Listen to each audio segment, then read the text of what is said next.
Hello মিষ্টি বন্ধুরা, সবাই কেমন আছো? আজকে একটা রান্নার প্রিপারেশন অন্য টাইপের দেখাচ্ছি তোমাদের। দেখো, মাংসের মতন করে মাছগুলিও রান্না করলে বেশ ভালো লাগে, তাই না? তাই আমি এটার মধ্যে কাঁচা সর্ষের তেল আর মশলা, জিরে বাটা ও আদা বাটা, গরম আছে ধনে বাটা আর লঙ্কা, সব কিছু একবারে মিক্সড করে নিয়েছি।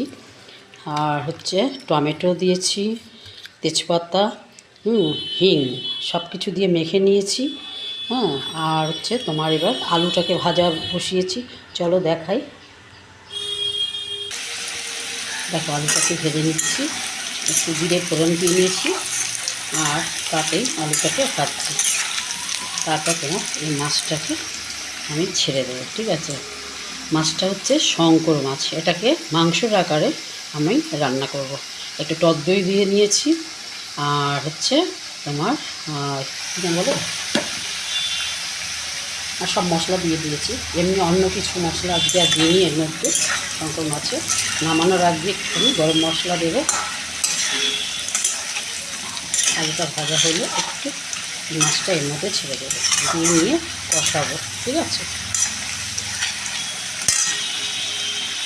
যত কষানো ততই হচ্ছে টেস্ট হবে। এর মধ্যে মাছটাকে ছেড়ে দিচ্ছি।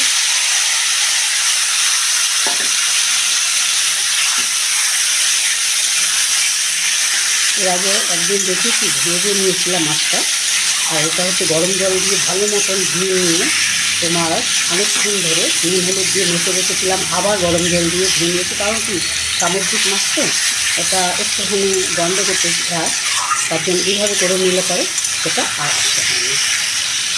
আর আমি এটা মশলা দিয়ে নিয়ে খুব সুন্দর করে নিয়ে কষাবো।